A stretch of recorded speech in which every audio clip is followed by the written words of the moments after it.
Assalamualaikum warahmatullahi wabarakatuh. Hai Sobat Matematika, perkenalkan nama saya Akila Putrihaya dengan NIM 9323011119 dari IAIN Kediri Fakultas Tarbiyah Tadris Matematika kelas A. Di sini saya akan menjelaskan tentang pencerminan atau refleksi dari mata kuliah Geometri Transformasi. Mari kita simak penjelasan dari saya. Pencerminan atau refleksi. Di sini saya akan menjelaskan tentang definisi-definisi dan teorema-teorema beserta pembuktiannya. Definisi yang pertama, sebuah pencerminan pada sebuah garis G adalah fungsi mu G yang ditetapkan untuk setiap titik P pada bidang Euclid V sebagai berikut.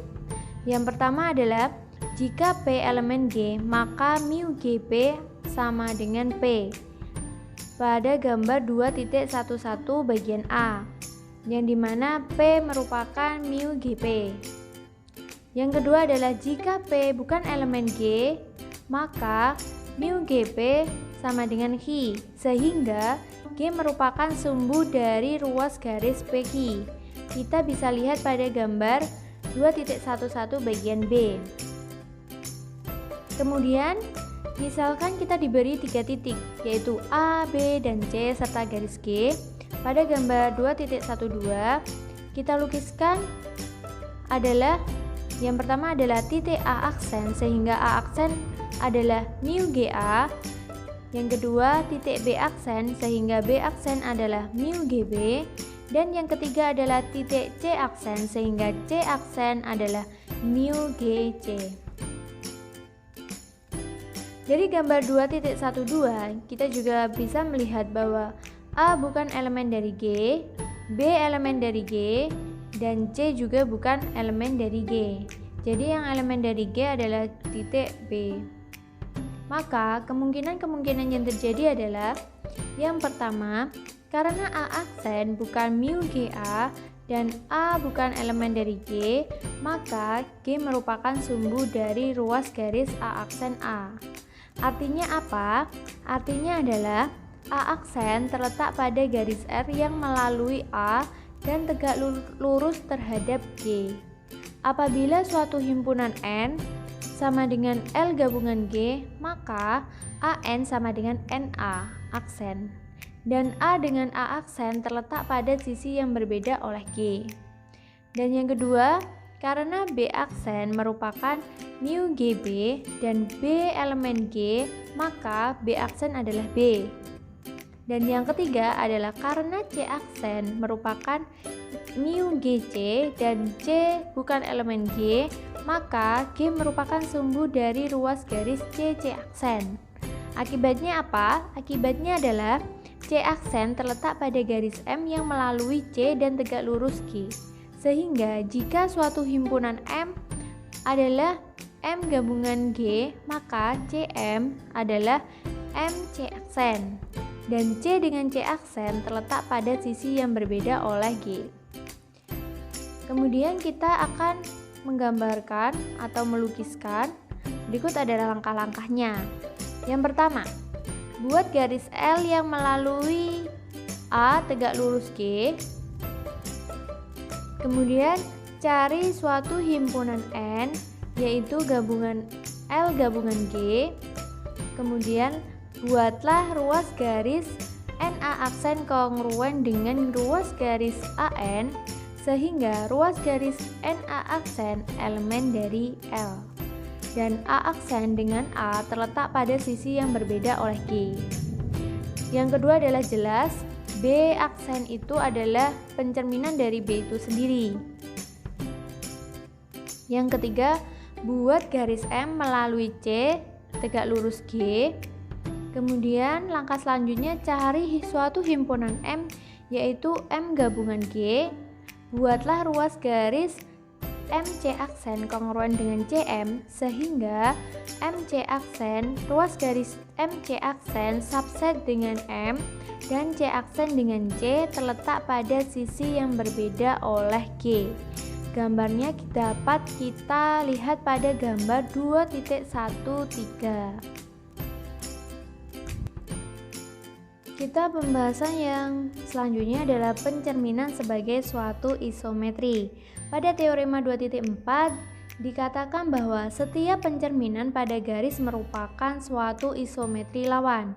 Kita buktikan teorema 2.4 ini berdasarkan pengetahuan pada definisi 2.1 dan definisi 2.5 serta teorema di atas 2.4 dapat ditunjukkan melalui 4 tahapan, yaitu yang pertama adalah apakah pencerminan suatu transformasi, yang kedua apakah pencerminan suatu transformasi lawan, yang ketiga adalah apakah pencerminan suatu isometri, dan yang terakhir adalah apakah pencerminan itu suatu isometri lawan. Ambil sembarang pencerminan di mana kita menamakan dengan mu G. Yang pertama kita akan buktikan bahwa mu G itu adalah suatu transformasi. Tahapannya adalah kita buktikan mu G suatu fungsi dari V ke V atau V bidang Euclid.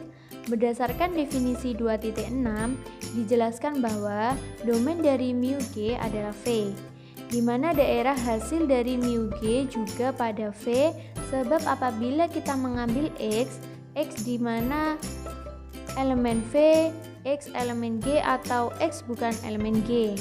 Untuk X elemen G itu yaitu mu Gx sama dengan X di mana elemen dari V. Untuk X bukan elemen G di mana mu Gx sama dengan Y, di mana G sumbu dari ruas garis XY. Artinya apa? Artinya ruas garis XY subset V, sehingga Y elemen V. Artinya mu G adalah bidang V juga. Jadi dapat disimpulkan bahwa mu G suatu fungsi dari V ke V. Jadi ini terbukti bahwa mu G suatu fungsi dari V ke V. Dan yang kedua kita akan membuktikan bahwa mu G suatu fungsi kepada atau injektif. Kita ambil Y elemen V, artinya Y elemen G atau bukan elemen G. Untuk yang pertama adalah Y elemen G, ada parapeta X sama dengan Y, sehingga di mana mu Gx sama dengan Y. Untuk yang kedua adalah Y bukan elemen G, ada X elemen V, sehingga G merupakan sumbu dari ruas garis XY. Hal ini berarti apa? Hal ini berarti bahwa mu Gx sama dengan Y, artinya Y mempunyai parapeta yaitu X. Karena setiap Y elemen V selalu mempunyai parapeta anggota V, maka mu G merupakan fungsi kepada. Jadi mu G suatu fungsi kepada ini juga terbukti. Dan yang ketiga adalah mu G suatu fungsi satu-satu atau surjektif. Kita ambil dua titik sembarang yaitu A dan B, di mana A, B elemen V, sehingga mu GA sama dengan mu GB. Misalkan C sama dengan mu GA sama dengan mu GB. Artinya C adalah elemen dari G atau C bukan elemen G. Untuk C elemen G kita buktikan maka A, B elemen G. Akibatnya mu GA sama dengan A dan mu GB adalah B. Jadi A sama dengan B. Dan yang kedua adalah untuk C bukan elemen G.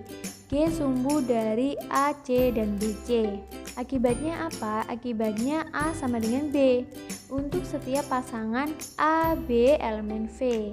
Sehingga mu GA sama dengan mu GB. Jadi ini juga mengakibatkan A sama dengan B. Maka mu G suatu fungsi satu-satu. Karena mu G suatu fungsi dari V kepada V dan satu-satu, maka mu G suatu transformasi. Untuk tahap-tahapannya B, C, dan D, berdasarkan pengetahuan kita pada contoh 2.1, kita dapat menyimpulkan bahwa mu G yang ditetapkan seperti pada definisi 2.6 adalah sama. Akibatnya apa? Akibatnya kita menunjukkan bahwa mu G suatu isometri. Kemudian berdasarkan pengetahuan pada contoh 2.3, kita juga dapat menyimpulkan bahwa mu G suatu isometri lawan. Selanjutnya definisi 2.7 yang berbunyi suatu transformasi yang balikannya adalah transformasi itu sendiri disebut suatu involusi. Dan teoremanya adalah teorema 2.5, setiap pencerminan pada garis merupakan suatu involusi. Pada teorema 2.5, untuk teorema kita buktikan,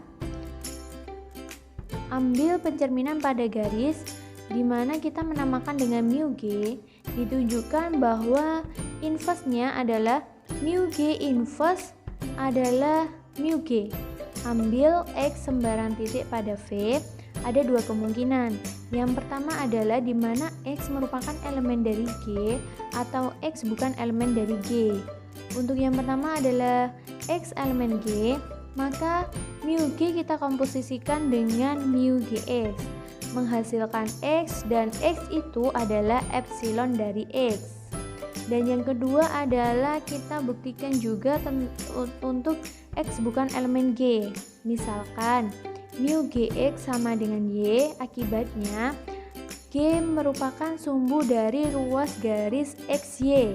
Artinya apa? Artinya sama dengan G sumbu dari ruas garis YX. Sebab ruas garis dari XY sama dengan ruas garis dari YX. Jadi mu GY sama dengan X. Kita perhatikan bahwa jika kita mu G kita komposisikan ke mu Gx, jadi hasilnya adalah mu GY. Nah, untuk mu GY itu adalah X. X sendiri adalah epsilon dari X. Jadi, mu G kita komposisikan dengan mu X sama dengan epsilon dari X untuk setiap X elemen dari V. Akibatnya, mu G kita komposisikan mu G sama dengan epsilon. Jadi, dapat kita simpulkan bahwa mu G inverse adalah mu G. Seperti itu. Baik, di sini sudah saya jelaskan tentang beberapa definisi-definisi dan teorema serta pembuktiannya. Terima kasih sudah menonton video saya. Maaf jika ada kesalahan. Dan akhir kata, wassalamualaikum warahmatullahi wabarakatuh.